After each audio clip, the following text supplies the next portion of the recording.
21 जून हा दिवस जागतिक योग दिवस म्हणून जगभरामध्ये साजरा केला जातो आणि हा योग दिवस साजरा करण्यामागचा जो हेतू आपले पंतप्रधान आदरणीय नरेंद्र मोदी साहेबांचा होता की योग हा लोकांच्या मन स्वास्थ्यासाठी, शरीर स्वास्थ्यासाठी अतिशय उपयोगी असं ते एक साधन आहे आणि म्हणून तो प्रत्येकाने योग केला पाहिजे. हर घर योगचा नारा त्यांनी आपल्या देशवासियांसाठी दिला.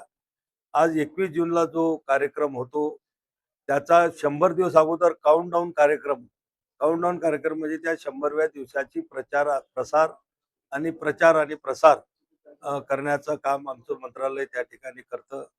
आमचं जे राष्ट्रीय मोरारजी देसाई योग संस्थान जे आहे त्याच्या माध्यमातून आम्ही 4 मुख्य कार्यक्रम या काउंटडाऊन मध्ये करतो. एक 21 जूनच्या 100 दिवस अगोदर, दुसरा 75 दिवस, तिसरा 50 दिवस अगोदर आणि चौथा 25 दिवस अगोदर. तर त्यातला पहिला त्या 100 दिवस अगोदरचा कार्यक्रम उद्घाटनाचा दिल्लीमध्ये झाला.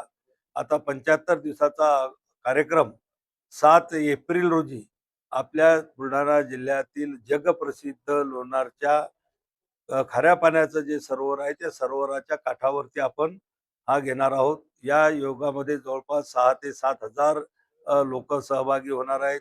वेगवेगळ्या संस्थान, पतंजली असेल, त्यामध्ये श्री श्री रविशंकरजी यांची संस्था असेल, आपल्या जिल्ह्यातले योग संस्थान असतील, योग करणारे जे काही गट असतील, महिला पुरुष असे मोठ्या प्रमाणामध्ये त्याच्यामध्ये सहभागी होणार आहेत.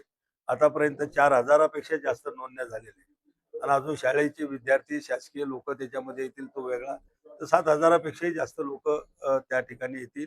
हा याच्यामध्ये 2 हेतू आम्ही ठेवलेले आहेत की योगाचा प्रचार आणि प्रसार आणि त्याचसोबत आपल्या बुलढाणा जिल्ह्यातल्या जगप्रसिद्ध असणाऱ्या खाऱ्या पाण्याच्या सरोवराचा सुद्धा लोकांपुढे त्याचं नाव जावं, त्याची प्रसिद्धी व्हावी.